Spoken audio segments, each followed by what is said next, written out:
नाम संकीर्तन करती हुई। भक्ति का यही लक्षण है। आपके अंदर अगर भक्ति है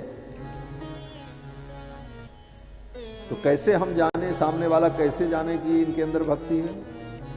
बोले जिसके मुख से बार बार भगवान का नाम उच्चरित होता रहे, इसी का नाम भक्ति है। भक्ति के मुख से भगवान का नाम ही निकलता। भक्ति महारानी यही कीर्तन कर रही थी, श्री कृष्ण गोविंद हरे मुरारे, हे नाथ नारायण वासुदेव। और भगवान का जो नाम है ना, ये नाम का उच्चारण हो, यही भक्ति है। गोस्वामी तुलसीदास जी ने भी मानस जी में यही लिखा। किसी ने पूछा भक्ति क्या है, तो गोस्वामी जी कहते हैं कि भक्ति वर्षा ऋतु है। यहां से शुरू किया, वर्षा ऋतु रघुपति भगत। भक्ति क्या है? बोले वर्षा ऋतु। अभी वर्षा ऋतु चल रही है, भादों का महीना चल रहा, सावन भादों, ये 2 महीना वर्षा ऋतु। तो पहले समझाने का प्रयास किया गोस्वामी जी ने, कहा भक्ति क्या है? बोले वर्षा ऋतु, वर्षा ऋतु रघुपति भगत। फिर कहते हैं तुलसी साल सुदास। और ये जो भगवान के दास हैं, ये तुलसीदास, ये क्या है? बोले ये शाली है। शाली माने धान। जैसे धान की खेती हो और पानी न बरसे तो धान सूख जाए। तुलसी साल सुदास। और ये वर्षा की बूंद होगी कैसी? बोले राम नाम बर बरन जुग सावन भादों मास। भगवान का जो नाम है राम, इसमें एक अक्षर रा और दूसरा म। ये क्या है? बोले रा ही सावन है और माँ ही भादों है। वर्षा ऋतु भगवान की भक्ति है। और वर्षा ऋतु के जो 2 महीने हैं, सावन भादों, ये क्या है? रा और म है। अर्थात भक्ति का मतलब भगवान का नाम संकीर्तन। भगवान का नाम हमारे जीवन में बना रहे, यही इसी का नाम भक्ति है। बार बार भगवान के नाम का उच्चारण हमारे मुख से हो। उठते बैठते चलते फिरते राम ही सुमिरी गाई, राम ही संतत सुनिए राम गुण ग्राम। बार बार राम जी के चरणों का स्मरण हो, राम जी का नाम उच्चरित हो, इसी का नाम भक्ति। भक्ति महारानी कीर्तन करती हुई आ गई, लेकिन किधर से आई किसी ने देखा नहीं। लोग पूछने लगे, कथम प्रविष्टा, किधर से आई? कथमागतेयम, कैसे आई? क्योंकि आते हुए भक्ति महारानी को किसी ने नहीं देखा। और बीचों बीच में आकर के वो कीर्तन करने लगे। तो लोगों ने पूछा, हे भगवान, ये भक्ति महारानी किधर से आई, कैसे आई? किसी ने इनको आते देखा नहीं। तो सनकादिकों ने उत्तर दिया कि देखो, ये भक्ति महारानी कहीं से आई नहीं है। आती तो इनको आते कोई देखता। बोले तो ये कैसे प्रकट हुई? तो सनकादिकों ने बड़ा अद्भुत उत्तर दिया। सनकादिकों ने कहा, कथार्थतो निष्पतिता धुनेयम। ये जो कथा हो रही थी ना, इसी कथा के अंदर से इनका प्रादुर्भाव हुआ, इसी कथा के अंदर से प्रकट हुई है। इसका मतलब, बोले इसका मतलब ये है कि आप भक्ति को पाने के लिए अगर प्रयासरत हैं तो आपको कहीं जाने की जरूरत नहीं है।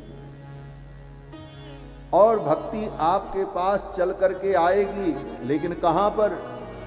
बोले आप कथा में चल करके आ जाओ। बस कथा में चल करके आप आ जाओ, बैठ जाओ, इसी कथा में ही भक्ति प्रकट होगी और आपको प्राप्त होगी।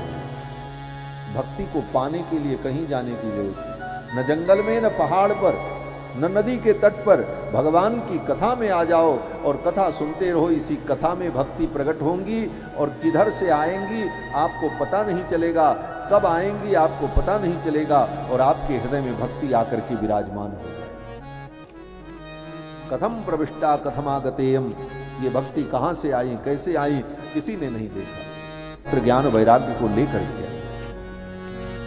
कथा में जो भक्ति आती है वो ज्ञान वैराग्य को लेकर के आती है। ऐसे सामान्यतया देखकर सुनकर जो भक्ति उत्पन्न होती है वह भक्ति तो भगवान के प्रति एक भावना होती है, लेकिन ज्ञान वैराग्य से युक्त भक्ति जो है वो भक्ति तो कथा में ही प्राप्त होती है। कथा में आने पर जो भक्ति मिलती है वो ज्ञान वैराग्य से युक्त होती है। अब तो भक्ति महारानी जब आ गई तो सनकादिकों ने पूछा, वो भक्ति महारानी ने पूछा, महाराज अब मैं बैठूं कहां? आपकी कथा में बड़ी भीड़ है, कोई सीट खाली नहीं है, कहां मैं बैठूं? तो सनकादिकों ने कहा अच्छा। भक्ति महारानी ने कहा क्वाहम तुतिष्ठाम्यधुना ब्रुवन्तु, हे भगवान आप बताओ क्वाहम तुतिष्ठामि, मैं कहां बैठूं? तो सनकादिकों ने कहा अच्छा। सनकादिकों ने कहा हे देवी भक्तेषु गोविंद स्वरूप कर्त्री।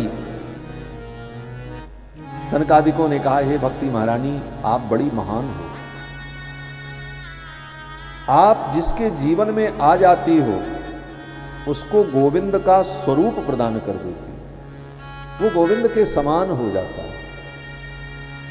भक्तेषु गोविंद स्वरूप कर्त्री, भक्ति जीवन में आ जाए तो वो भक्त गोविंद के समान हो जाता है। इसीलिए भक्त और भगवान में कोई अंतर नहीं माना जाता। नारद जी कहते हैं तस्मिन् तज्जने भेदा भावा, और ये भक्ति जीव को भगवान के स्वरूप को प्रदान करती है। गीध देह तज धरि हरि रूपा, गद्दराज जटायु ने जब शरीर छोड़ा मान ही स्वरूप को प्राप्त हो गए। वैकुंठ में रहने वाले जितने पार्षद होते हैं वे भी भगवान के ही समान शंख चक्र गदा पद्म पीतांबर धारण किए। क्यों? बोले भक्ति उनको भगवान का स्वरूप प्रदान कर देती। भक्तेषु गोविंद स्वरूप कर्त्री और प्रेमैक धर्त्री भवरोग हंत्री, ये भक्ति की दो और विशेषताएं। तीन काम भक्ति करती है। एक, भक्ति जो है वो भक्त को गोविंद के समान बना देती है। प्रेमैक धर्त्री, और उसके अंदर प्रेम को भर देती है। और बोले भव रोग हंत्री, संसार के रोग का नाश कर देती है। ये संसार का रोग क्या है? बोले सब रोगों का रोग संसार रोग। संसार रोग न होता तो कोई रोग न होता, इसलिए सबसे प्रमुख रोग क्या है? बोले संसार रोग, भव रोग। और ये भव रोग को समाप्त करने वाली औषधि है भक्ति। भवरोग हंत्री सातुम चतिष्ठस्व सुधैर यसंश्रया निरंतरम वैष्णव मानसानी।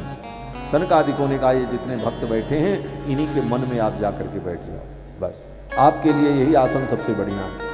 फिर भक्ति महारानी अपने पुत्र ज्ञान वैराग्य को लेकर उन श्रोताओं के मन में जाकर के बैठ गई। यही कथा का महात्म्य है। व्यक्ति कथा सुने तो कथा में ही ज्ञान वैराग्य को लेकर के भक्ति आएंगी, और आएंगी तो भक्ति कहाँ बैठेंगी? बोले सुनने वाले श्रोताओं के हृदय में जाकर के बैठ जाएंगी। यही भक्ति की प्राप्ति का उपाय है। और भक्ति जीवन में आ गई तो सब कुछ आ जाएगा। क्या क्या आ जाएगा? बोले भक्ति आ गई तो फिर भगवान आएंगे। जहां भक्ति होगी वहीं तो भगवान रहेंगे। तो आपके जीवन में भक्ति आ गई तो भगवान आ जाएंगे। और भगवान आए तो भगवान के आने पर क्या होगा? बोले भगवान अकेले तो आएंगे नहीं, अपने सारे गुणों के सहित आएंगे। और उनके सारे गुण भगवान के अंदर जो विद्यमान हैं उन गुणों के सहित भगवान जब हृदय में आ जाएंगे तो उन गुणों का प्रकाश आपके जीवन में भी दिखाई पड़ने लगेगा। यस्यास्ति भक्तिर भगवत्य किंचना सर्वैः गुणैः तत्र समासते सुरा। फिर तो सनकादिकों ने कथा के महात्म के प्रसंग में धुंधकारी की कथा सुनी। धुंधकारी जैसा प्रेत इस कथा को सुनकर के 7 दिन में मुक्त हो गया। आत्मदेव नाम के ब्राह्मण थे, उन्हें कोई संतान नहीं थी, संतान के लिए व्याकुल थे, मरने जा रहे थे। एक सन्यासी महात्मा थे, वो मिल गए।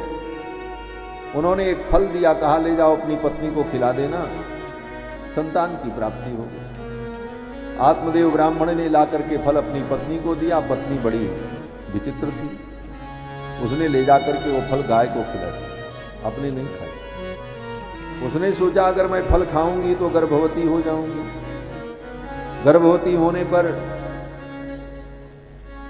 मेरा गर्भ बढ़ जाएगा, फिर 9 महीने इस गर्भ को धारण करना पड़ेगा, फिर बच्चे का जन्म होगा तो जन्म के समय बड़ी पीड़ा होती, कहीं उस पीड़ा को मैं सहन न कर पाई, मैं मर गई तब क्या होगा। ऐसी कुतर्क कल्पनाओं के चक्कर में पड़ करके उसने क्या किया, बोले फल ले जा करके गाय को खाया। और उसने अपनी बहन से कहा, बहन मुझे तो लगता है इस संसार में 2 स्त्रियां केवल सुखी हैं। ये उसकी सोच है। वो धुंधुली आत्मदेव की जो पत्नी थी, वो कहती है बंध्या वा विधवा नारी सुखिनी चेति में मति।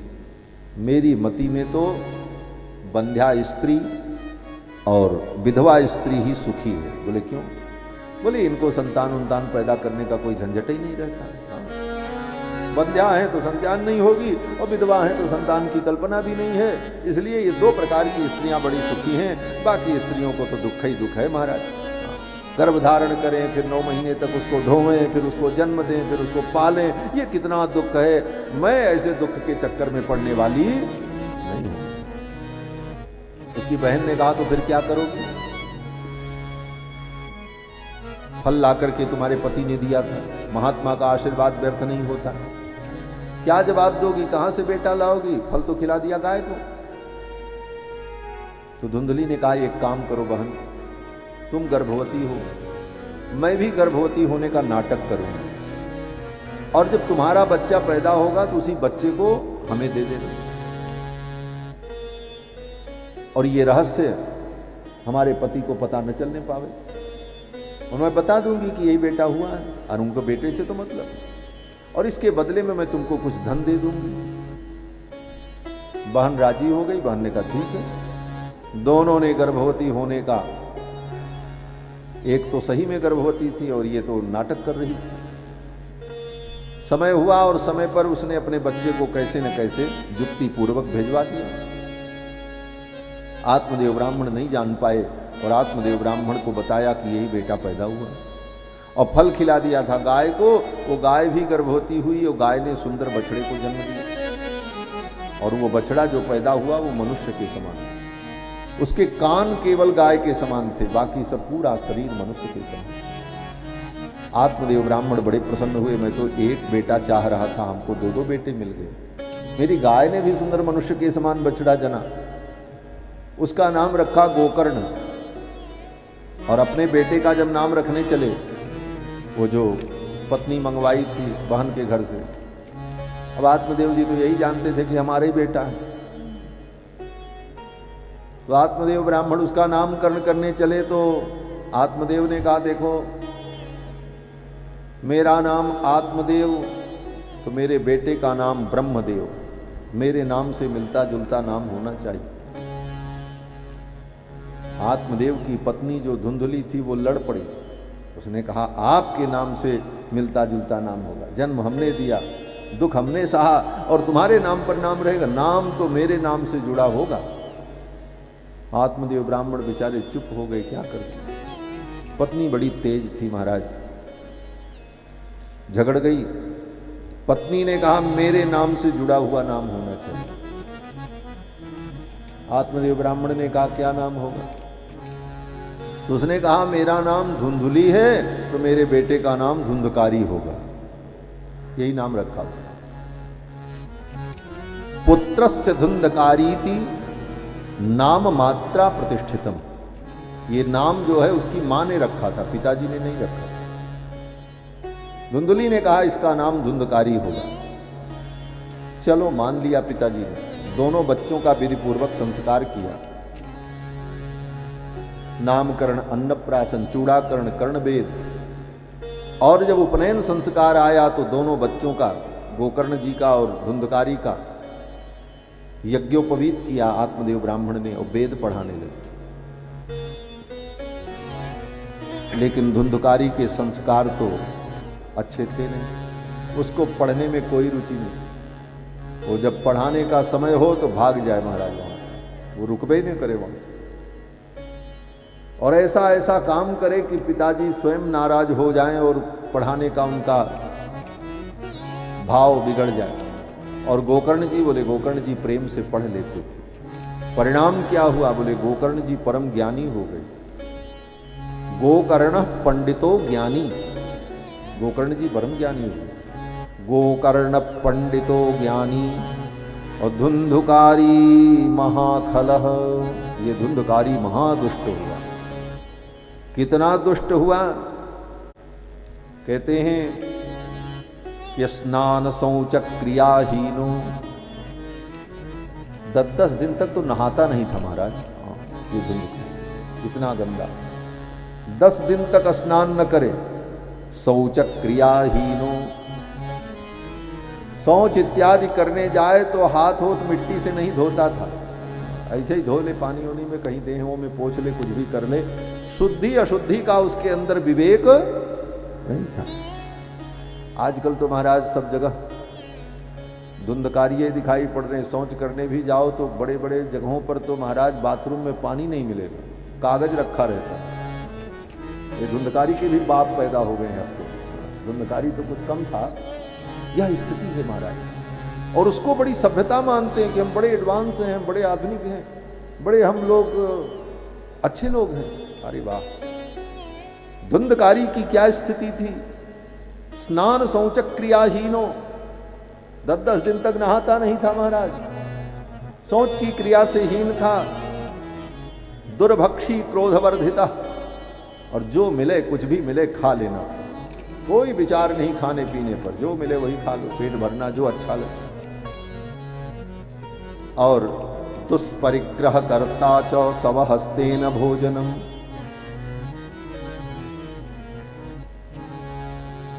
उसको मुर्दे के हाथ का भोजन बहुत अच्छा लगता है। स्वहस्तेन भोजनम, जब कोई व्यक्ति मर जाता है तो उसका दाह संस्कार जब करने के लिए ले जाते हैं तो पिंडदान करते हैं। तो पिंडदान करते तो वो पिंड चिता जलाते समय उस मुर्दे के हाथ में रख दिया जाता, छाती पे रख दिया जाता। तो दाह करने वाले लोग पिंडदान करके जब उस मुर्दे के हाथ में पिंड रख दें, उसकी छाती पर पिंड रख दें और थोड़े से असावधान हो, तब तक वो धुंधकारी वहीं घूमता रहता था। जाकर के उस मुर्दे के हाथ से उस पिंड को उठा ले, लेकर के भाग गया और जाकर के नदी के किनारे बैठ करके खा लेता था, पानी पी लेता। स्वहस्तेन भोजनम, मुर्दे के हाथ का पिंड खा करके पानी पी ले, और उसको ये बड़ा प्रिय लगता। श्री सूत जी महाराज कहते हैं कि चांडालाभिरतो नित्यम पासहस्तः स्वसंगतः, और उसकी दोस्ती भी विद्वान ब्राह्मण तपस्वी योग्य व्यक्तियों से नहीं थी, उसकी मित्रता चांडालों से थी। चांडाल नीच कर्म करने वाले लोग ही उसके दोस्त थे, उन्हीं से उसकी मित्रता थी और उन्हीं के साथ वो अपना यही सब कर्म करता था। सारे दुर्गुण उसके जीवन में आ गए, वेश्यावृत्ति करने लगा। पिताजी बड़े दुखी हुए। पिताजी ने सोचा अब हम घर छोड़ के कहीं जाके मर जाएं। आत्मदेव ब्राह्मण दुखी होकर के मरने के लिए चले तो गोकर्ण जी ने बचा लिया। उस बार सन्यासी ने बचाया था, इस बार गोकर्ण जी ने बचाया। गोकर्ण जी ने समझाया, पिताजी आपने मरने का संकल्प त्याग दो। क्यों मरोगे? इस धुंधकारी के कारण। इसको आपने अपना बेटा माना, इसीलिए आपको दुख है। भूल जाओ कि हमारा बेटा, आपका दुख समाप्त हो जाएगा। गोकर्ण जी ने बड़ा सुंदर उपदेश किया। उस उपदेश को सुन करके आत्मदेव जी का मोह नष्ट हो गया। वस्तुतः दुख मोह के कारण है।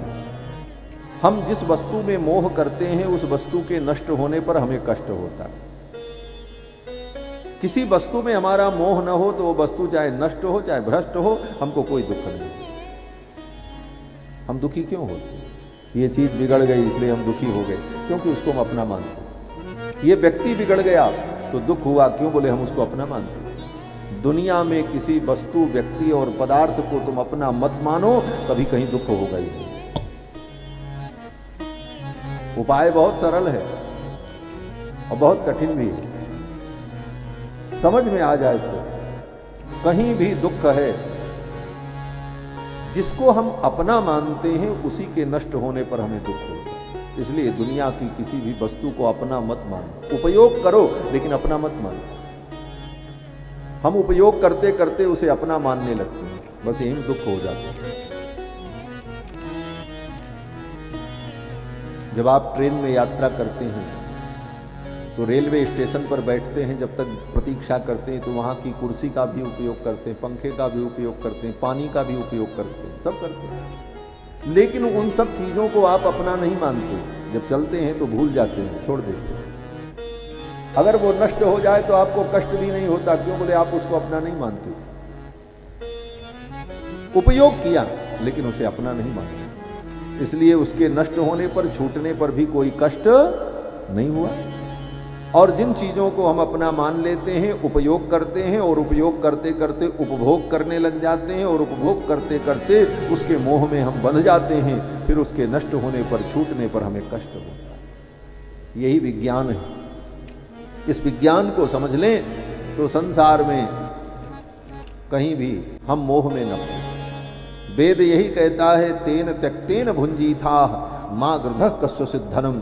ईशावास्योपनिषद में वेद ने कहा कि तेन त्यक्तेन भुंजी था, संसार के सभी भोगों को भोगो लेकिन त्याग पूर्वक। त्याग पूर्वक भोगो। त्याग पूर्वक का मतलब किसी वस्तु को अपना मत समझो।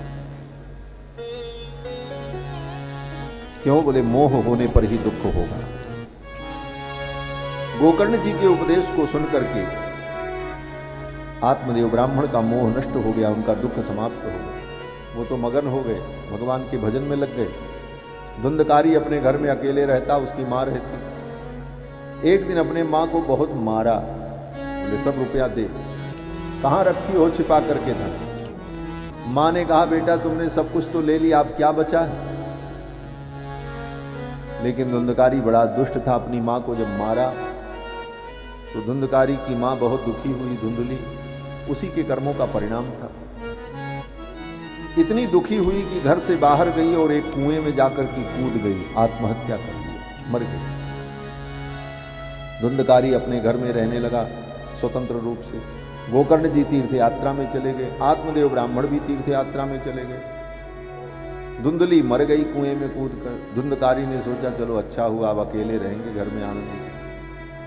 5 वेश्याओं को लेकर के घर में आया। पहले तो बाहर जाता था, अब उनको ही घर में बुला लिया। बोले आओ अब रहो, घर खाली है पूरा। 5 वहीं रहने लगे। अब उनके लिए चोरी करता। क्यों? बोले वो ऐसे तो रहेंगी नहीं, उनको कपड़ा चाहिए, भोजन चाहिए, सुख सुविधा चाहिए।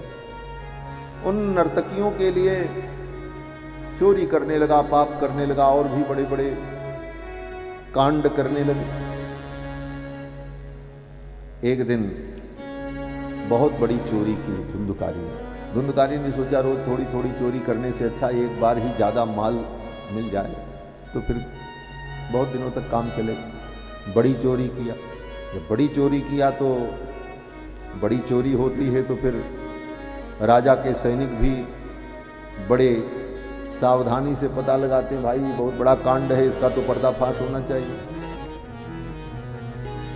माल तो खूब लेकर के आया। उन गणिकाओं ने देखा, उन्होंने आपस में चर्चा की आज तो चोरी इसने की है बहुत जबरदस्त, और राजा के सिपाही इसे छोड़ेंगे नहीं। ये मामला आज नहीं कल पता चलेगा और इसके साथ हम भी पकड़े जाएंगे, हमको भी जेल जाना पड़ेगा। इससे अच्छा है कि इससे अब साथ छुड़ा ले, इससे संबंध तोड़ ले। दूसरी गणिका ने कहा कहाँ जाओगी? ये पता चलेगा तो ये हमको तुमको सबको मार डालेगा। तो गणिकाओं ने कहा ये हमको मारे इससे पहले हम लोग ही इसको मार डालें। और 5 गणिकाओं ने मिलकर के योजना बनाई धुंधकारी को मार डालने की। ऐसे तो बता करके मारे तो मरेगा नहीं महाराज, 5 को अकेले निपटा देता, पहलवान था। सबने योजना बनाई कि जब रात में ये सोए तो पहले इसको धीरे धीरे रस्सी से बांधो खाट में, पता न चलने पाए। क्या किया? बोले धुंधकारी रात में सोया था तो खाट के नीचे से रस्सी घुमा घुमा कर उसके पेट के ऊपर से ले जा करके लपेट करके पूरे शरीर को बांध दिया। वो सोता रहा गहरी नींद में, सुरापान करके आया था, उसे पता ही नहीं चला, बांध दिया। अब बांधने के बाद सब मारना शुरू किए उसको। अब वो चिल्लाने लगा। बोले चिल्लाने पर अगल बगल के लोग जान जाएंगे, तो क्या किया? बोले उन गणिकाओं ने जलती हुई लकड़ी लेकर के उसके मुख में डाल दिया। हाथ पैर तो बंधा था। उसके मुख में जब जलती हुई लकड़ी को डाल दिया तो महाराज श्वास अवरुद्ध हो गई, मुंह जल गया, हाथ पैर बंधा था, तड़प तड़प करके मर गया। तप्तांगारश्च चिक्षिपुः, अंगार रख दिया उसके मुख में, जीते जी मुखाग्नि दे दी उसको। धुंधकारी मर गया, मर करके प्रेत हो गए। अकाल मृत्यु के कारण प्रेत योनि की प्राप्ति हुई। और उन गणिकाओं ने वही आंगन में रातों रात गड्ढा खोद करके उसे गाड़ भी दिया, ऊपर से मट्टी बराबर कर दी, घर में ताला लगाया, माल लिया, चली गई। पड़ोस के लोगों ने पूछा कहाँ जा रहे हो? बोले हमारे पति अभी बाहर गए हैं, कुछ दिन बाद परदेश से लौटेंगे तो हम भी आ जाएंगे, हम भी अपने नैहर जा रहे हैं। चली गई। गोकर्ण जी महाराज तीर्थ यात्रा करके जब लौटे, अपने घर आए, घर का दरवाजा खोला, भीतर सफाई उफाई की, आसन लगा करके जब सोए तो रात्रि में धुंधकारी प्रकट हो गया। सकृन में सकृत हस्ती, कभी भेड़ के रूप में, कभी हाथी के रूप में, सकृत महिषो भवत, कभी भैंसे के रूप में दिखाई पड़ता। गोकर्ण जी जान गए ये कोई प्रेतात्मा है, बोल नहीं पा रहा था। गोकर्ण जी ने मंत्र पढ़ करके जल का छींटा दिया। जब जल का छींटा दिया तो उस प्रेत के अंदर बोलने की शक्ति आई। कुछ पाप नष्ट हुए तो बोलने की शक्ति आई, तो उसने कहा कि अहम भ्राता त्वदीयोस्मि। हे गोकर्ण जी, मैं तुम्हारा भाई हूं, मेरा नाम धुंधकारी है। गोकर्ण जी ने कहा धुंधकारी तुम प्रेत हो गए, मर गए? मैंने तो गया में पितरों के उद्धार के लिए पिंडदान किया, तुम मुक्त नहीं हुए। धुंधकारी ने कहा भैया मैं इतना बड़ा पापी हूं कि गया में एक बार नहीं 100 बार मेरा श्राद्ध करो फिर भी मुझे मुक्ति मिलने वाली नहीं। गया श्राद्ध सते नापि मुक्तिर में न भविष्यति। 100 बार गया में मेरा श्राद्ध करो फिर भी मुझे मुक्ति नहीं मिलेगी। तब गोकर्ण जी ने विचार किया, गया श्राद्ध करने पर भी जिसकी मुक्ति नहीं हुई उसकी मुक्ति के लिए क्या करें? सूर्य भगवान से पूछा। सूर्य भगवान की किरणों से आवाज आई, भागवत की कथा सुनाओ। गया श्राद्ध करने पर भी जिन पितरों को मुक्ति की प्राप्ति नहीं होती, श्रीमद् भागवत की कथा का विधि पूर्वक अनुष्ठान किया जाए श्रद्धा भाव से, तो श्री भागवत जी की महिमा से उन पापियों का भी उद्धार हो जाता है, उन पितरों का भी परम कल्याण हो जाता है। फिर तो गोकर्ण जी महाराज ने भागवत की कथा का आयोजन किया। 7 दिनों तक भागवत की कथा सुनाई। धुंधकारी मंडप में आकर एक बांस में बैठकर कथा सुनता था। प्रेत था, वायु रूप था। वायु रूप होने के कारण वो कहीं भी प्रविष्ट हो जाए उसको कोई देखता तो था नहीं। एक बांस में आकर के बैठ गया और बैठ करके कथा सुन रहा था। इसलिए कथा में आओ तो बड़ी शिष्टता से। कथा में जो चेतन जीव बैठे हैं वो तो है ही हैं, लेकिन चेतन जीवों के अतिरिक्त जितनी जड़ वस्तुएं हैं उन जड़ वस्तुओं में भी कौन कौन सी आत्मा, कौन कौन से देवता बैठ करके कथा सुन रहे हैं ये आपको हमको पता नहीं है। इसलिए कथा स्थल में आकर किसी वस्तु का अनादर, किसी की उपेक्षा, किसी का अपमान, किसी के साथ दुर्व्यवहार, ये कथा में नहीं होना चाहिए। क्योंकि पता नहीं कौन सी जीवात्मा अपने कल्याण के लिए किस रूप में कहां बैठकर कथा श्रवण कर रही है। अगर ये कथा ऐसी है और धुंधकारी वहां वायु रूप में सुन रहा था, तो कहीं भी भागवत जी की कथा होती है तो कोई न कोई आत्माएं और जीव अपने कल्याण के लिए किस रूप में वहां आए हैं ये किसी को पता नहीं। इसलिए कथा में बड़े ही शिष्टाचार से, बड़ी ही मर्यादा से और सबके प्रति आदर का भाव रखकर, अहंकार अभिमान को छोड़कर, प्रदर्शन और दंभ को छोड़कर कथा में विनम्र भाव से आकर जहां कोई जगह मिल जाए वहीं बैठकर भगवान की कथा सुन लेनी चाहिए। ये कथा का भाव। ये नहीं कि तुम हटो हम यहां बैठेंगे, ये तो कुर्सी हमने पहले से रिजर्व कर रखी, ये सब कुछ नहीं। कथा में ये कथा विनम्रता सिखाती है। जितनी विनम्रता हमारे जीवन में आ जाए, अभिमान हमारे जीवन का दूर हो जाए। धुंधकारी 7 दिन तक कथा सुना और 7वें दिन वो मुक्त हो गए। उसका प्रेत शरीर समाप्त हो गया। चतुर्भुज रूप होकर के धुंधकारी अपने भाई गोकर्ण जी को प्रणाम किया और भगवान के धाम चला। उसके लिए विमान आया था। देवता लोग विमान में बैठा करके उसे ले जाने लगे। तो गोकर्ण जी ने कहा, सुनो सुनो। उस विमान में बैठे हुए देवताओं से कहा, देखो भाई, इतने लोगों ने कथा सुनी और तुम एक विमान लेकर के आए, केवल धुंधकारी को ले जा रहे हो। कथा तो इन सब लोगों ने सुनी थी। तो विमान में बैठे हुए उन भगवान के पार्षदों ने कहा कि कथा सबने सुनी, श्रुतम तु सर्वैहि न तथा मननम कृतम। कथा सुनी सबने, लेकिन मनन नहीं किया किसी ने। मनन किया किसने? केवल धुंधकारी। मनन करना क्या है? बोले कथा को सुनने के बाद बार बार उसका स्मरण करना, उन बातों का चिंतन करना, इसका नाम मनन है। कथा सुन के यहां से गए, फिर क्या सुनाए उस पर विचार ही नहीं किया, फिर वही दुनियादारी में लगे रहे। दूसरे दिन फिर आकर के बैठे, कथा सुने और गए, फिर सब भूल गए। बोले नहीं, कथा सुनने के बाद बार बार उस सुने हुए विषय पर विचार करना, ऐसा कहा गया था।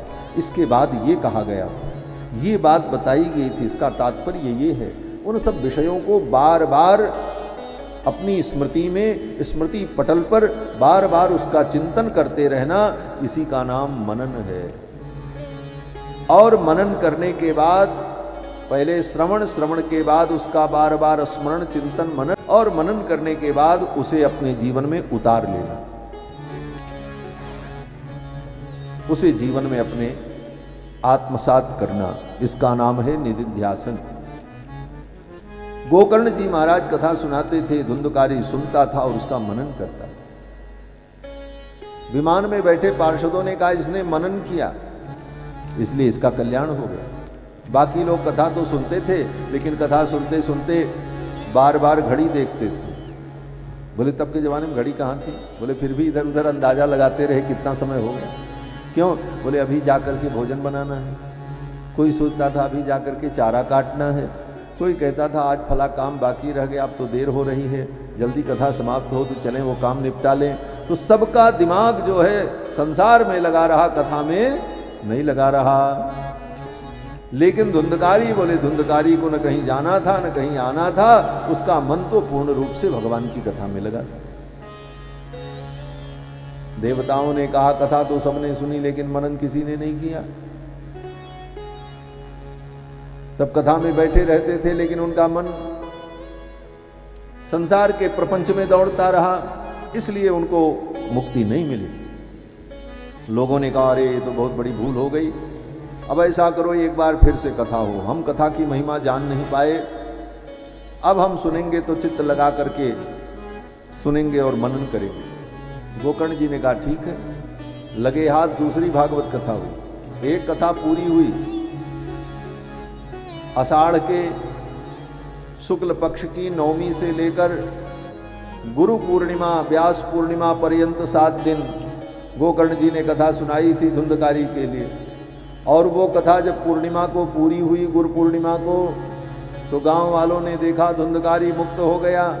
तो लोगों ने कहा महाराज हम तो चूक गए, अब ऐसा करो एक बार फिर से भागवत सुनाओ। बोले फिर से सुनावे। गांव वालों ने कहा महाराज हम कहीं जाने वाले नहीं, आप भी हमारे गांव के ही पंडित जी हो, तो आप एक बार फिर से सुना दो, हम लोग इस बार सावधानी से सुनेंगे। कुछ करना था नहीं, व्यास गद्दी बनी हुई थी, सब कुछ यथावत था, वही व्यास वही श्रोता, सब कुछ तैयारी, फिर कथा शुरू हो गई। श्रावण शुक्ल पक्ष कृष्ण पक्ष प्रतिपदा से गोकर्ण जी महाराज ने फिर कथा शुरू की और 7 दिन फिर सुनाई। फिर 7 दिन जब भागवत हुई तो लोग दत्तचित्त होकर के कथा के एक एक शब्द का पान किया लोगों ने महाराज, और जीवन में धारण किया। और कथा सुन करके गोकर्ण जैसे ज्ञानी के मुख से कथा को सुन करके उन लोगों का अज्ञान नष्ट हो गया, मोह निवृत्त हो गया। और अंतिम दिन जिस दिन कथा समाप्त हुई, धुंधकारी के लिए तो देवता विमान लेकर के आए थे, इस बार तो स्वयं भगवान ही विमान लेकर के आ गए। सूत जी कहते हैं कि भगवान विमान लेकर के आए, और जब विमान लेकर के आए तो जय शब्दा नमः शब्दास्तत्रासन बहवस्तदा, चारों तरफ जय शब्द और नमः शब्द सुनाई पड़ने लगा। सब लोग नमस्कार कर रहे थे, गोविंदाय नमः, कृष्णाय नमः, वासुदेवाय नमः, मधुसूदनाय नमः। जिनको जो नाम याद आया उसी नाम से भगवान के चरणों में प्रणाम निवेदन किया, और जो जिसको नाम याद आया उसी नाम से लोग जो जय जयकार करने लगे। गोविंद भगवान की जय, वैकुंठनाथ भगवान की जय, श्रीपति भगवान की जय। इस प्रकार जय शब्दा नमः शब्दास्तत्रासन बहवस्तदा। और जब लोग जय जयकार कर रहे थे तो भगवान ने भी भक्तों के इस उत्सव को देखकर प्रसन्नता पूर्वक अपने पांचजन्य शंख को अपने मुख पर रखा और पांचजन्य शंख भगवान ने बजाया। पांचजन्य ध्वनिम चक्रे हर्षात तत्र स्वयं हरि। भगवान हरि हर्षित हो गए और अपने पांचजन्य शंख को भगवान ने जब बजाया, धुतुत धुतुत भगवान का शंख जब बजा तो उस शंखत ध्वनि के कारण वहां का वातावरण परम आनंदमय हो गया। भक्तों के हृदय में जो कहीं भी किसी कोने में पाप ताप संताप बचा था, भगवान के पांचजन्य की ध्वनि से वो सब समाप्त हो। अब तो भगवान विमान से उतरे और गोकर्णम तु समालिंग्या करोस्तत्सदृशम हरि।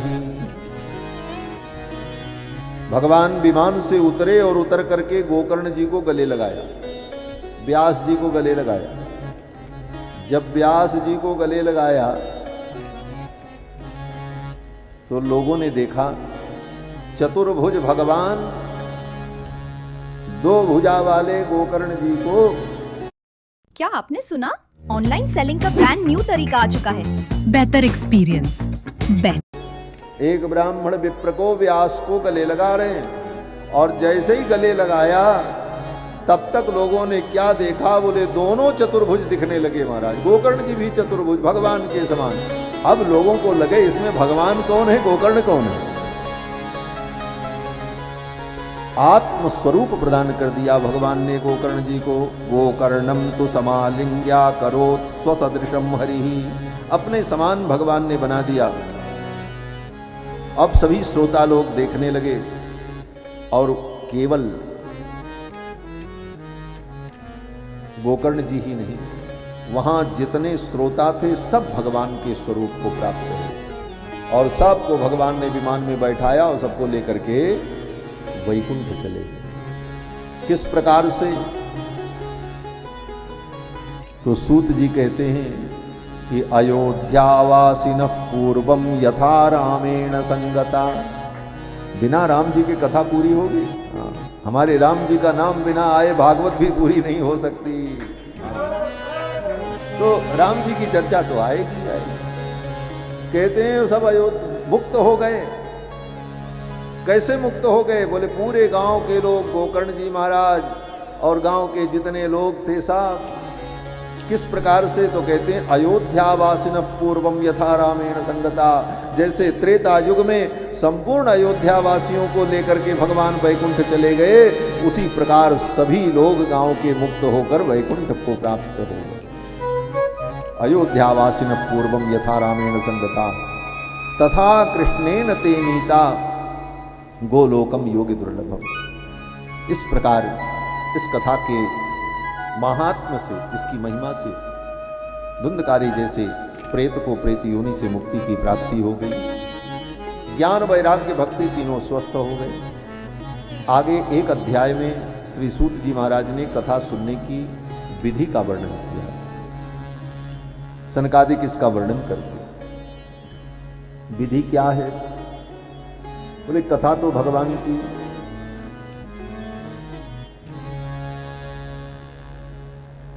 कहीं भी हो और कभी भी हो, और रोज हो तो और अच्छी बात है, लेकिन मनुष्य का जीवन अनित्य है। जीवन में अनेक प्रकार के संकट और समस्याएं आती रहती हैं। इसलिए कलयुग में बहुत लंबा अनुष्ठान नहीं करना चाहिए। आप 1 महीने का अनुष्ठान ठान दो, कोई विपत्ति आ जाए, बीच में संकट आ जाए, तो इतना लंबा अनुष्ठान कैसे पूरा हो? इसलिए 7 दिन का अनुष्ठान भागवत जी का करना चाहिए विशेष रूप से। और इसके साथ साथ कथा ऐसी हो कि स्त्रियः सूत्रादयो ये च तेषां बोधो यतो भवे। विशेष रूप से कथा में स्त्रियों का और जो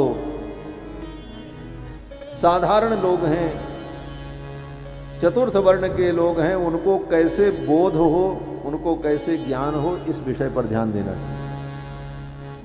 इनको ज्ञान होना बहुत जरूरी है, इनका कल्याण हो।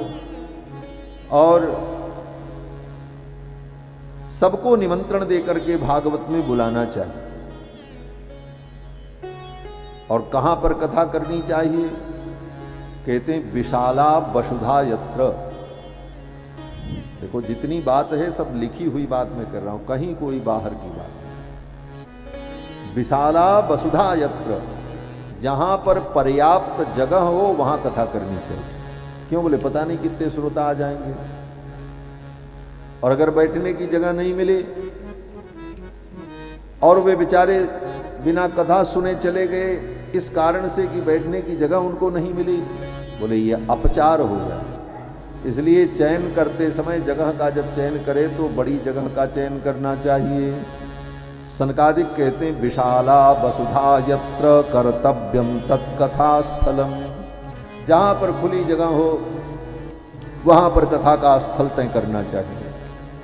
और शोधनम मार्जनम भूमेर लेपनम धातु मंडनम, जहां पर कथा हो वहां पहले शुद्धि करनी चाहिए, भूमि का लेपन प्रोक्षण, और फिर अनेक प्रकार से वहां का साज सज्जा श्रृंगार करना चाहिए। और कर्तव्यो मंडप प्रोच्चै ही कदली खंड मंडिता, जहां पर भागवत की कथा हो वहां पर केले का स्तंभ लगाना चाहिए। कदली स्तंभ भगवान को अत्यंत प्रिय है। क्यों लगा है? क्या भैया कहीं देखो नहीं रहा? तो कदली स्तंभ जहां कथा हो वहां केले का स्तंभ जरूर लगाना चाहिए, क्योंकि कदली भगवान को अत्यंत प्रिय है। इसीलिए भगवान का कोई उत्सव होता है तो केले का पत्ता, पूरा स्तंभ नहीं तो केले का पत्ता जरूर बांधे। भागवत के महात्म्य में कहते हैं कि कदली स्तंभ जरूर लगाना चाहिए। और चतुर्दिक्षु ध्वजारोपो बहु संपत्ति विराजिता, और आसपास कथा स्थल में ध्वजाएं लगानी चाहिए। सुंदर ध्वजा लहराती रहे, जिस ध्वजा में राम नाम, कृष्ण नाम, गोविंद नाम लिखा हो, और उसमें भगवान के भक्तों का चित्र, हनुमान जी महाराज, गरुण जी महाराज, उनके चित्र अंकित हों, ऐसी ध्वजाएं लगानी चाहिए। और इसके साथ साथ कहते हैं ऊर्ध्वम सप्तैव लोकाश्च कल्पनीया सविस्तरम। श्रोताओं को बैठने के लिए जो जगह बनाई जाए उसमें अलग अलग दीर्घा होनी चाहिए। तेषु विप्रा विरक्ताश्च स्थापनीयाः प्रबोध्य च, जो विरक्त हैं, सन्यासी हैं, महात्मा हैं, उनको आगे बैठने का जगह देना चाहिए। विरक्त ब्राह्मण जो ज्ञानी विद्वान हैं, उसके बाद उनको जगह मिलनी चाहिए। उसके बाद फिर सामान्य लोगों की जगह हो, फिर उसके बाद क्षत्रियों के लिए स्थान हो। इस प्रकार जिसकी जो योग्यता है, उस योग्यता के अनुसार उसको तत्त स्थानों पर बैठने के लिए नियत करना चाहिए। और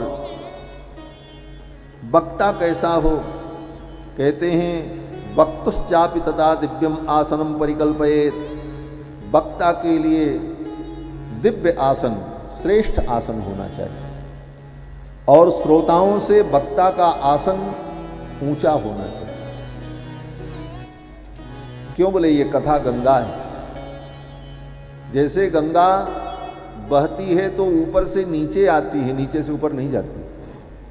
हिमालय से गंगा नीचे आती है, और नीचे कहाँ तक जाती है, बोले पाताल तक जाती है, सकर के पुत्रों का उद्धार जहाँ किया जाता है। तो गंगा ऊपर से नीचे आती है। उसी प्रकार भगवान की ये कथा गंगा भी ऊपर से नीचे ही जाती है। अगर श्रोता ऊपर बैठ जाए और वक्ता नीचे बैठे तो गंगा उनका उद्धार कैसे करेगी? ये कथा गंगा फिर उनका उद्धार नहीं कर सकती। इसलिए श्रोता को वक्ता से नीचे बैठना चाहिए। वक्ता के बराबर बैठ जाए तो पुण्य नष्ट हो जाता है, और वक्ता से ऊपर आसन अगर श्रोता का हो जाए तो नरक की प्राप्ति होती है, और वक्ता से नीचे श्रोता का आसन हो तो उसे कल्याण की प्राप्ति होती है, उसे भगवान की प्राप्ति होती है। ये कथा नहीं। कई जगह तो बड़े बड़े शहरों में वो बना रहता है स्टेडियम जैसा, बोले वक्ता नीचे बैठता हो, ऊपर तक लोग बैठे रहते हैं सीढ़ियों पर। बोले वस्तुतः ऐसी जगह का चयन नहीं करना चाहिए, वो मर्यादा के विपरीत है। और वक्ता कैसा हो, तो वक्ता का भी लक्षण बताते हैं। भागवत की कथा किससे सुननी चाहिए? तो कहते हैं विरक्तो वैष्णवो विप्रो, विरक्त हो और वैष्णव हो और ब्राह्मण हो।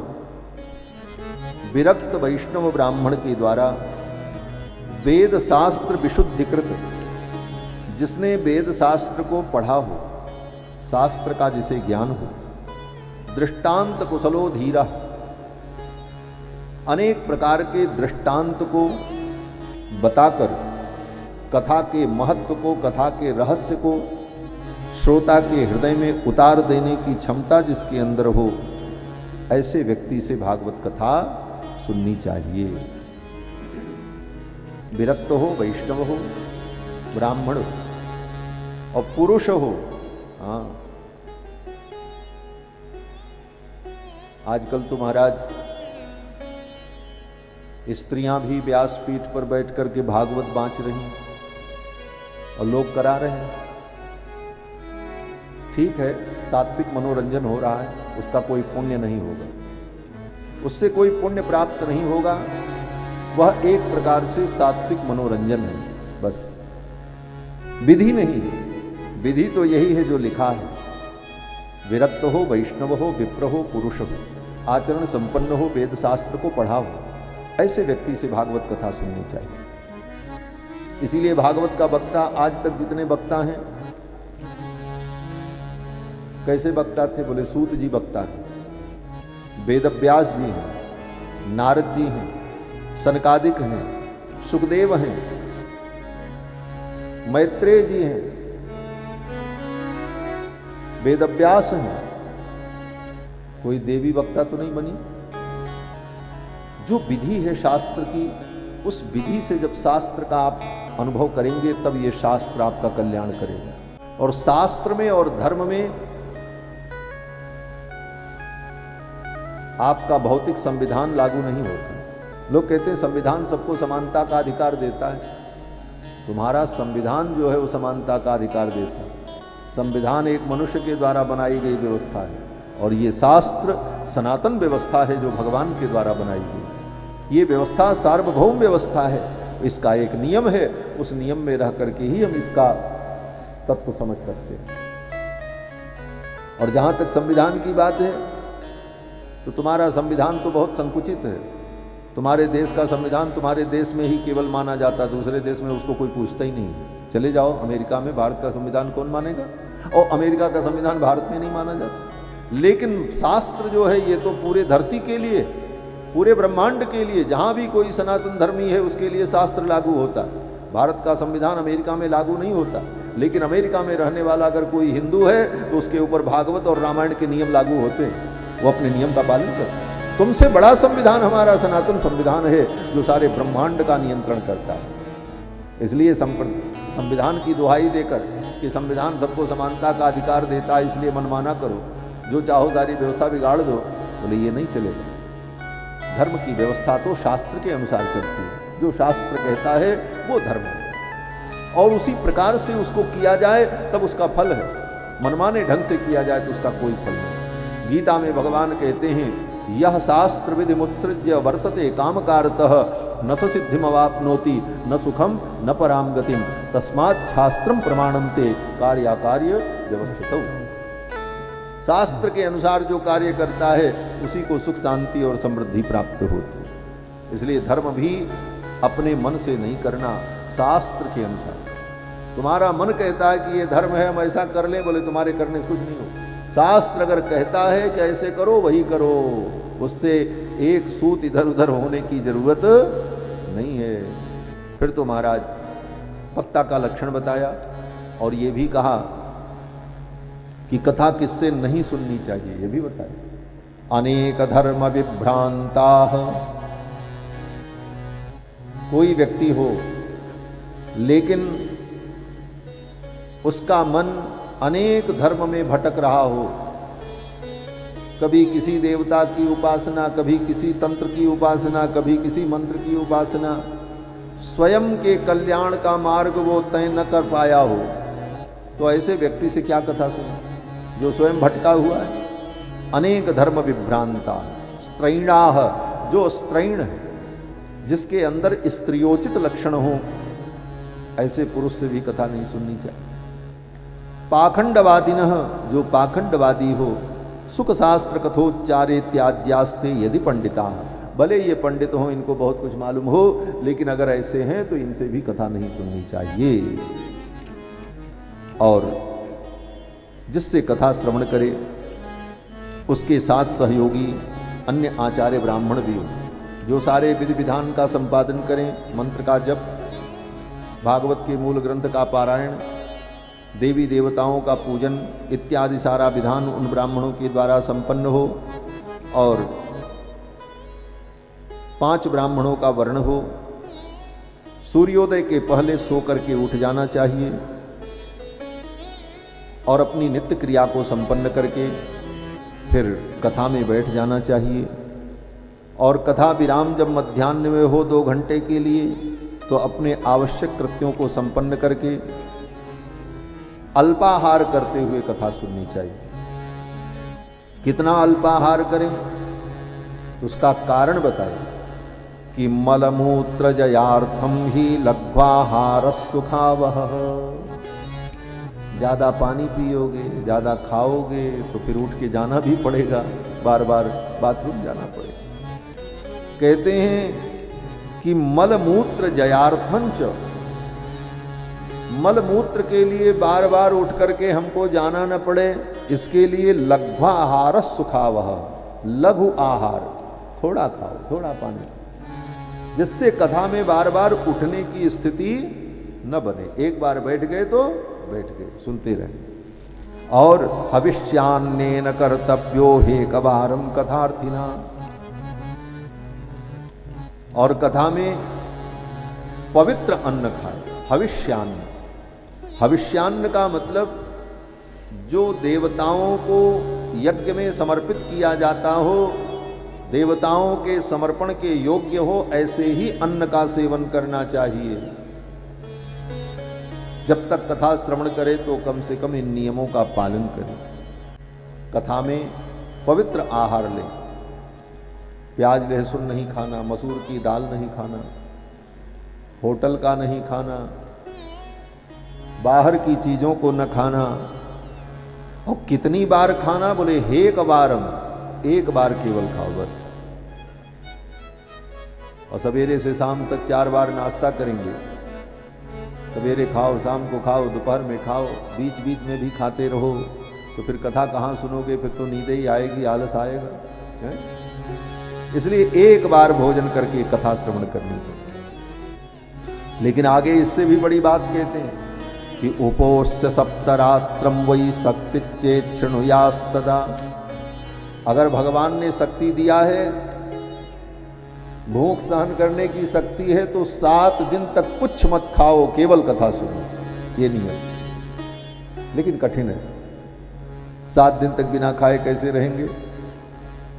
तो कहते हैं अच्छा चलो एक उपाय बता देते हैं। घृतपानम पयपानम कृत्वा वै शृणुयात् सुखम। 7 दिन तक घी पी करके कथा सुनो। हाँ।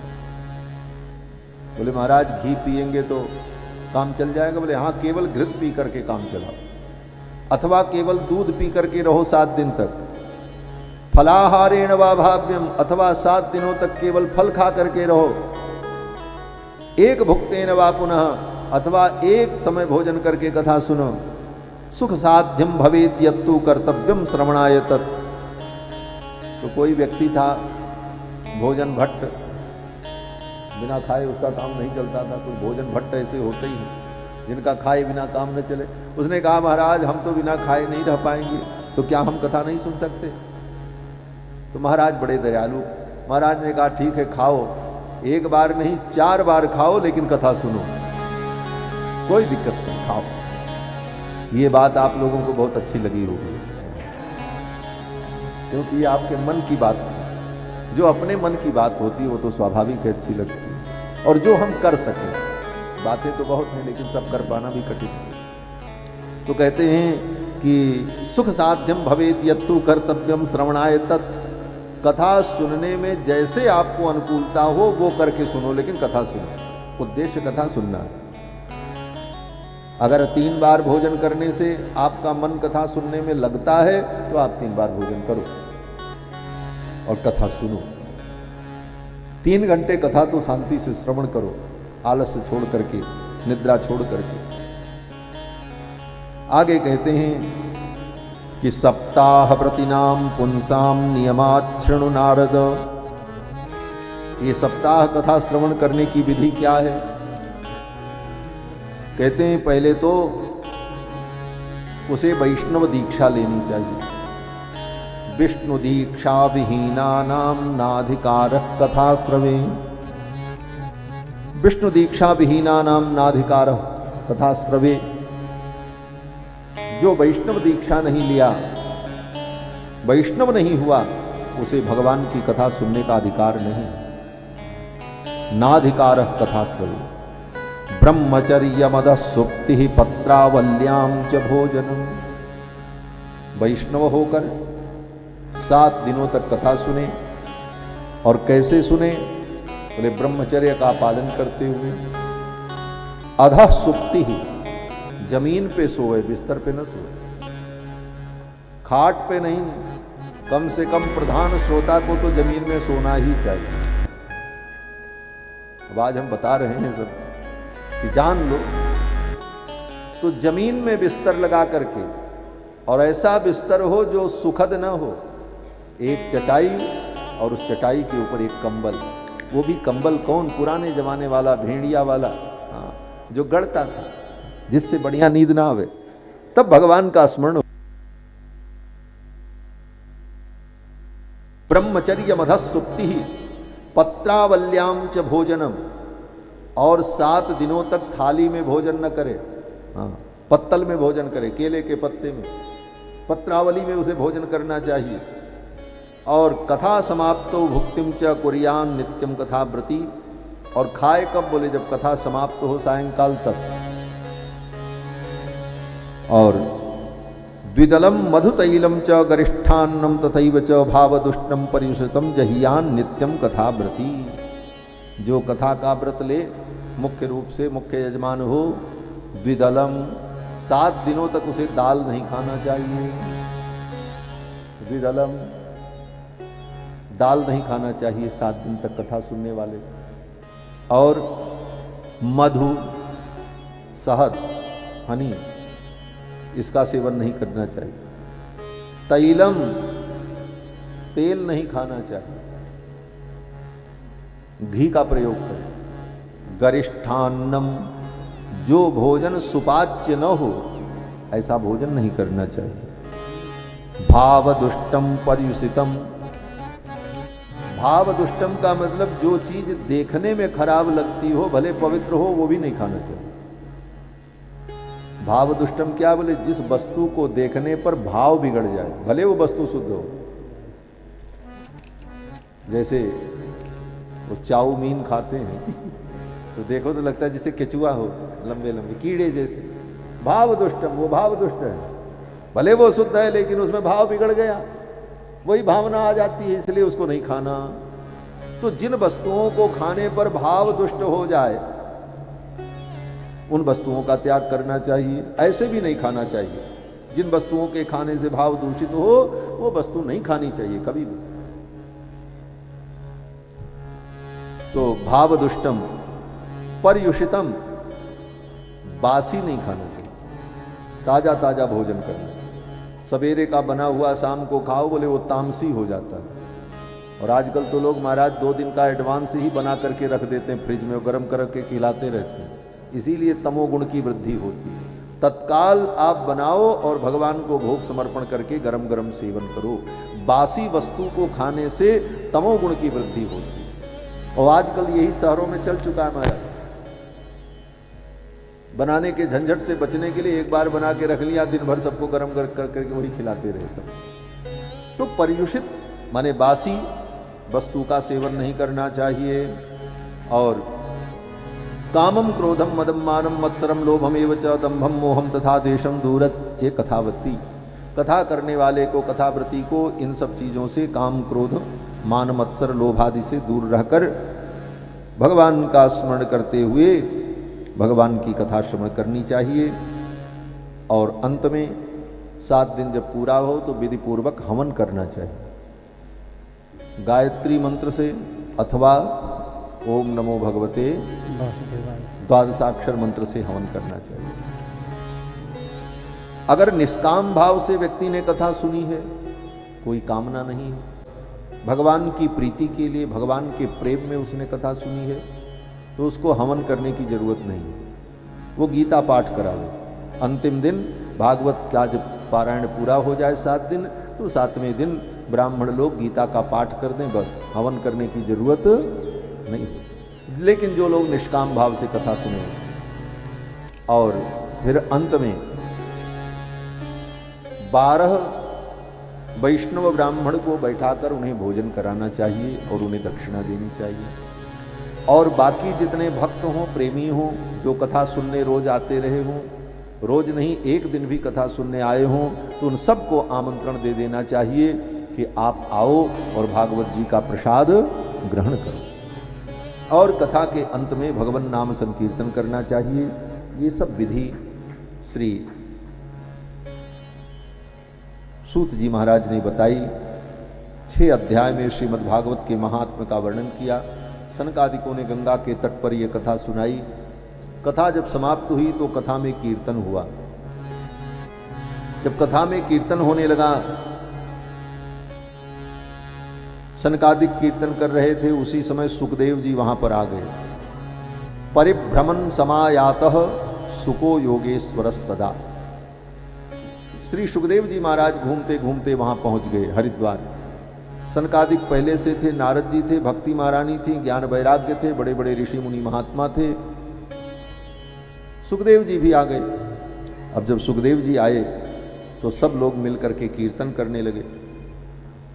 जब कीर्तन हुआ तो कीर्तन में भगवान शंकर आ गए कैलाश से। और अकेले नहीं आए, पार्वती जी को लेके आए। भवो भवान्या, भवानी के सहित आए। ब्रह्मा जी आ गए। कमलासनस्तु, कमलासन ब्रह्मा आ गए। और प्रहलाद जी आए, इंद्र आए, अर्जुन आए, उद्धव आए, ये बड़े बड़े भक्त लोग सब एकत्रित हो गए वहां कीर्तन में, और सब लोगों ने मिल करके कीर्तन किया भगवान। कैसे कीर्तन किया? करताल बजाया, प्रहलादस्तालधारी, प्रहलाद जी करताल बजाने लगे। तरल गति चया चोद्धवक कांस्यधारी, उद्धव जी कांस्य वाद्य बजाने लगे। वीणाधारी सुरर्षि, देवर्षि नारद अपनी वीणा को बजाने लगे। स्वर कुशल तया राग करता अर्जुनो भूत, अर्जुन जो है वो राग अलापने लगे, स्वर और तान को छेड़ने लगे। और इंद्रो वादीन मृदंगम, देवराज इंद्र अपना मृदंग बजाने लगे। जय जय सुकराह कीर्तने ते कुमाराह, सनक सनंदन सनातन सनत कुमार बीच बीच में जय जयकार करने लगे। जय हो जय हो जय हो, ऐसी ध्वनि चारों तरफ से आने लगी। ऐसा कीर्तन हुआ महाराज, कल्पना करो। ब्रह्मा हो, शंकर हो, इंद्र हो, इंद्र मृदंग बजा रहे हों, अर्जुन गा रहे हों, प्रहलाद जी मजीरा बजा रहे हों, उद्धव जी कांस्य वाद्य बजा रहे हों, सुखदेव जी नाच रहे हों, सूत जी वहां खड़े हों, बड़े बड़े मुनि महात्मा हों। जिधर देखो उधर भगवान के भक्तों का ये दिव्य दर्शन, अद्भुत कीर्तन हुआ महाराज। और जब ये कीर्तन हुआ, उस कीर्तन में भगवान भी आकर के दर्शन देने लगे। भगवान हरि जब प्रकट हुए, भक्तों ने दर्शन किया। अब तो सब बड़े आनंदित हुए। भगवान ने कहा, भक्तों तुम्हारे इस अनुष्ठान से मैं प्रसन्न हूं, वरदान मांगो, क्या चाहिए? भक्तों ने कहा, प्रभु आप अगर प्रसन्न हैं, वरदान देना चाहते हैं तो यही वरदान दे दीजिए कि जैसे आज आपने अपने भक्तों पर कृपा की है, दर्शन दिया है, ऐसे सदा आप अपने भक्तों पर कृपा करते रहना, यही वरदान चाहिए और कुछ नहीं। भगवान ने कहा तथास्तु। और फिर भक्तों ने बड़ा सुंदर कीर्तन किया महाराज। आना मदन गोपाल हमारे हरि कीर्तन में, आना मदन गोपाल हमारे हरि कीर्तन में, आना मदन गोपाल हमारे हरि कीर्तन में, आना मदन गोपाल हमारे हरि कीर्तन में। कीर्तन में हरि कीर्तन में, कीर्तन में हरि कीर्तन में, आला सुंदर श्याम हमारे हरि कीर्तन में, आना सुंदर श्याम हमारे हरि कीर्तन में।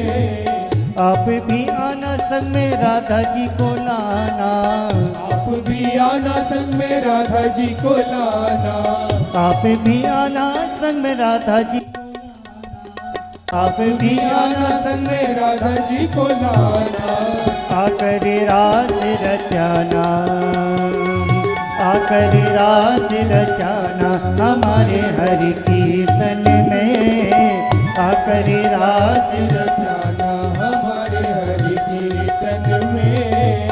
आना मदन गोपाल हमारे हरि कीर्तन में, आना मदन गोपाल हमारे हरि कीर्तन में।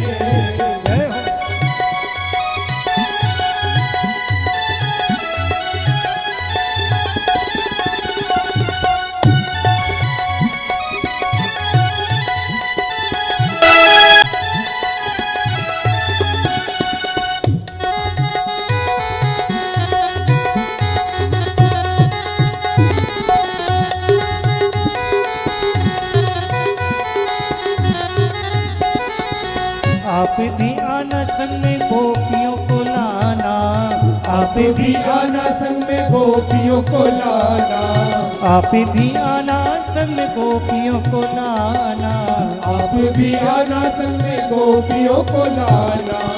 आकर बंसी बजाना, आकर बंसी बजाना हमारे हरि कीर्तन में, आकर बंसी बजाना हमारे हरि कीर्तन में। आना मदन गोपाल हमारे हरि कीर्तन में, आना मदन गोपाल हमारे हरि कीर्तन में। आना मदन गोपाल हमारे हरि कीर्तन में, आना मदन गोपाल हमारे हरि कीर्तन में। हरे कृष्णा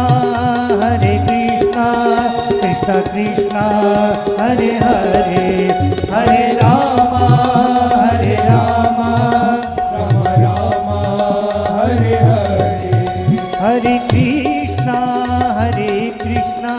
कृष्णा कृष्णा हरे हरे, हरे रामा रामा रामा हरे हरे। हरे कृष्णा कृष्णा कृष्णा हरे हरे, हरे रामा रामा रामा हरे हरे। बोलो श्री सीतारामचंद्र भगवान की जय, राधा कृष्ण भगवान की जय, सुखदेव भगवान की जय, वेद व्यास भगवान की जय, जय जय श्री राधे।